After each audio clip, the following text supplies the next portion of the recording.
So why breath work? I know for myself, I've studied so many different healing modalities, and stumbling across breath work specifically, I want to talk about why it's so powerful and why we've decided to kind of go all in on breath work. I would love to hear from you first as a practitioner of many different modalities, and then I'll share my part. Yeah, I think the thing that has stood out for me is that it's accessible. Anyone can do it. And as I was moving into physiotherapy, I had to physically be with that person to move them, to manipulate them, to actually train them. And with breath, it can be done anywhere at any time. And the inclusion of it is just so much more aligned with where I'm at. As you always say, we're all breath workers. If you are a human that is working with another human in any sort of capacity, whether you're a coach, whether you're a therapist, whether you are a nutritionist, if you are working with another human,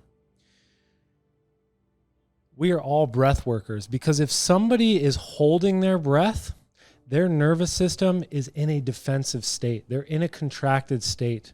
And so anything that you're trying to do with them, it's probably not landing because their defenses are up.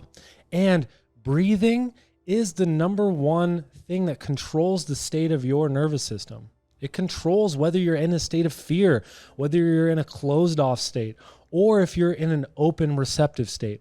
And we're not taught this in school, but our breath can actually change what state we are in. I know for myself, having a very physical background of working with people and different muscular imbalances and postural assessments and working very physically with people to release knots and tension and all of these different things, I was wearing myself out because I would continue to work on their physical body over and over and over again, and they would come back with the same issues. Realizing that what's controlling your musculoskeletal system to begin with, it is your nervous system. What's controlling your mindset on the other half of that? You know, so many people in the sort of mental health world, they work with the mindset.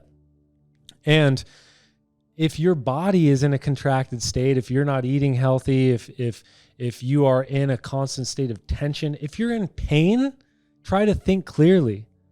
And so what's the bridge between this working with the mind, working with the body? It is the nervous system. And what controls the nervous system? It is your breath. I like that because you're talking about pressurization, right? And as a therapist, we were always putting pressure onto that person, an agenda, what we thought. And this is a pressurization of the inside.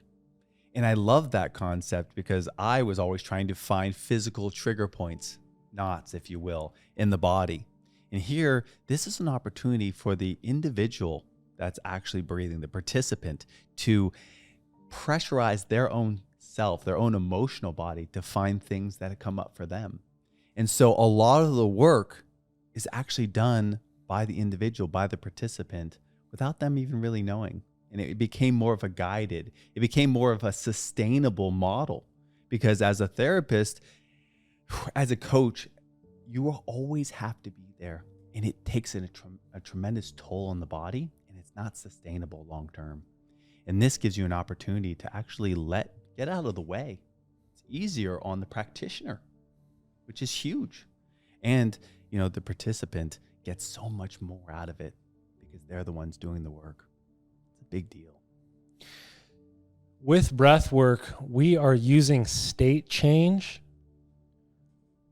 to initiate trait change, meaning that your breath is something you are doing all the time. And you are not what you do sometimes. You're what you do all the time.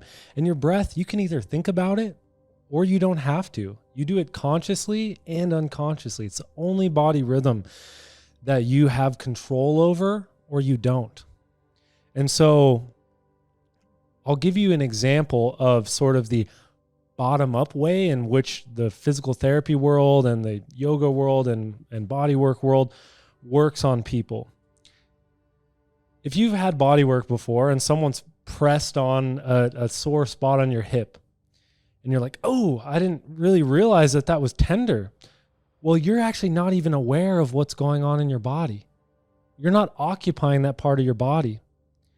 If you go to from the other side, if you go to a mental health specialist, they're trying to take you back to the memory of whatever happened, because whatever it was too much for you to handle and you checked out, right? So they're trying to take you back to the place that you're not aware of.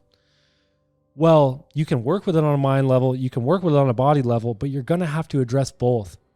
And your nervous system is the connection between your mind and body, and the breath is the bridge between those two. And so the same thing happens with breath work. It allows you to become aware of the parts that you haven't been letting yourself feel. And awareness is the first step in healing anything. You have to be aware of that sore spot in your hip to be able to work on it. You have to be aware of the memories or the places and spaces in your mind that you've checked out. And so what happens with breath work is it helps you become aware of the parts of yourself that you haven't been occupying, and allows you to land back fully in this life. It allows you to become more alive. And I think that's what all of us are striving for. Awareness actually comes up for the participant that's actually doing the breath work. As a practitioner, you do not have to actually go into the story. Yeah. It's a big part you talk about. So that takes a lot of pressure off the practitioner, because they don't have to have that agenda. They don't have to put something into the space. They can just allow for that participant to be fully with themselves. And that really, I think, is that just perfect place where actually really change happens, where really transformation happens, healing, whatever word you want to put in there. But that's when that significant change actually happens. Yeah, it's a lot. It's a lot of pressure that health professionals have put on them, because it's their responsibility to heal this other person. It's their responsibility to make this person better. When at the end of the day, no one heals another person. We all just we can put ourselves in position to heal ourselves. You go to a doctor, if you have a cut on your arm, he's not going to heal your arm. He's going to stitch you up and put you in position for you to heal yourself, which takes pressure off the health professional, and it also takes pressure off the client of this feeling of being broken. No one's broken. We all are just looking for a way to become unstuck, to have someone help us remember that we have access to all of the parts of ourselves, and we can do it ourselves. Yeah. Why breath work? Because breath work reconnects us to ourselves, and that is the only thing that we need. If you're interested in breath work, if you're interested in reconnecting to yourself in here, I really encourage you to join our monthly members community. We'd love to have you there.